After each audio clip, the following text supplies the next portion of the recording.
Arisen is finally back and everything was reset, so I'm starting off on my own journey once again. In my bag, I'm starting off with a hatchet, pickaxe, Shinobi World book, and a sickle. I wasn't in the game when books were added, but basically this book told me about the basics of the game. The first page in this book tells you what your items in your bag do, which is pretty much self-explanatory unless you never played a survival game before. Then I recommend reading the first page. The second page talks about the crafting system. Now this page was out of date, but I'll go over the new crafting system later on in this video. And don't worry, they're working on rewriting the books, so when you guys play, everything will be up to date. I didn't really need this book because I've already played and know the basics. So for the rest of the book, I just skimmed over it, and it was about the different ways that you can get Rio. It was also about the different complexes that you could buy, like an apartment or a smithy shop. These are things I'm gonna save for separate videos to talk more about. There's also always improvements going on, which is why I want to wait a bit before I do any videos on them. So since we're done with that book, let's get into the skill tree a little bit. There were some trees added since the last time I played. The first one's the HP tree. There are 2 paths you can take, but the trick is on this one you could only take one. The left is HP regen and the right one is more HP in total. Now you could go either way, it's just your preference and what fits your style the best. There's also the stamina tree. This tree has 3 different paths that you could take. The left is to reduce how much stamina is consumed by sprinting. Then the middle one is to decrease how much stamina is consumed by dodging. Then the right path is to reduce how much stamina is consumed when tree jumping. Now if you don't know anything about this game, stamina is a real key point in fighting. It's also good for dodging and running away if you're not good enough to fight somebody. And again, this is also based on your playstyle, so if you're going to be fighting a lot more, then I suggest going down the dodging path because it really helps you in a fight. Now for the chakra tree, the first one actually gives you 15% extra chakra just for unlocking it. Then the left side is to increase your chakra regen while resting. Then the right side is to increase how much your affinity training EXP is boosted when training. The Kenjutsu tree is a newer one. It raises your speed with different types of weapons. The left side boosts your speed with light weapons. The middle one boosts your speed with medium weapons. And the right side boosts your speed with heavy weapons.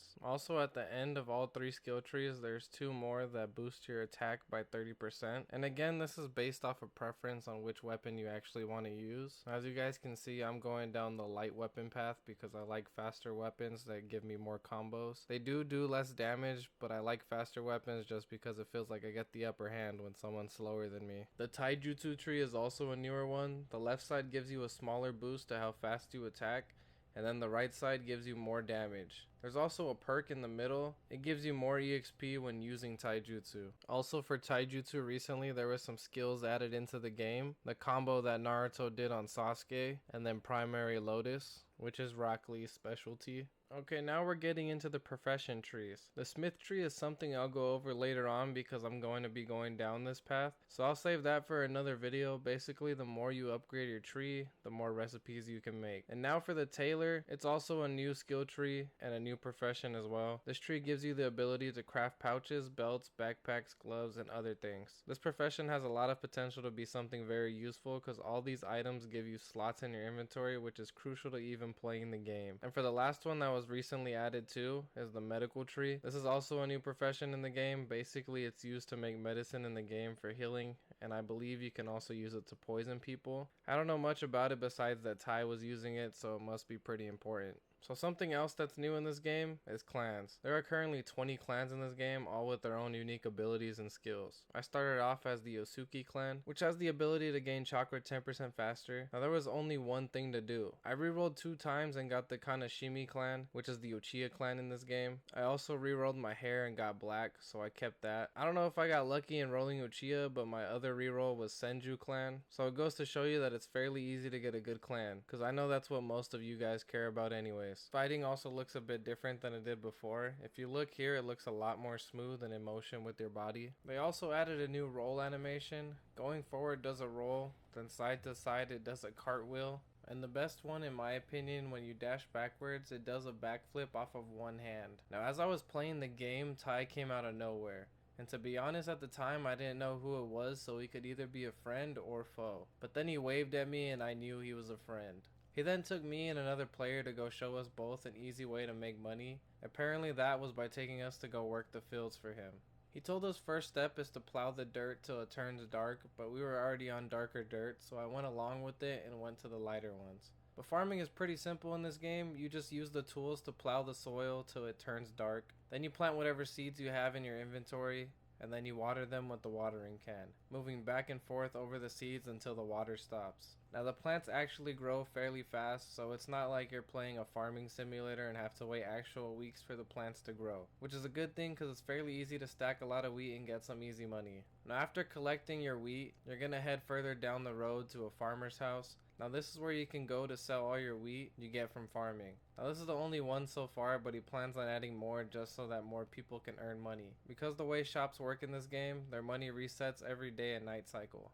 Another thing that was added, if you guys notice my HP bar, is that you suffer from fatigue. And the way you get rid of fatigue is to put down a sleeping bag or go to your apartment and sleep in your bed. Now over time, this will bring your fatigue down. So it's like your character actually needs to sleep or else your HP bar will be non-existent. And the way you sleep is by pressing N 2 times. If you press it once, you'll just sit down and the fatigue doesn't recover. He also gave me a quick tutorial on crafting. I honestly figured this out beforehand because I needed a campfire, but basically this crafting system resembles Minecraft's crafting system, which makes it a lot better for making multiple recipes on this game, because now you need to not only have the right amount, but put them in the right position as well. When the game is officially out, I will probably do a small video on crafting and get everyone started on some basic recipes, but there's also books that can teach you basic crafting as well. He then gave me books to learn hand signs, which is the only way you can learn any type of jutsu in this game. You basically read each page, and on every page you'll learn a new hand sign. Now there are 3 books. I bought the first 2, so I only needed the last one. Hand signs always start by pressing Z, then a combination of other hand signs with the number keys from 0 to 9.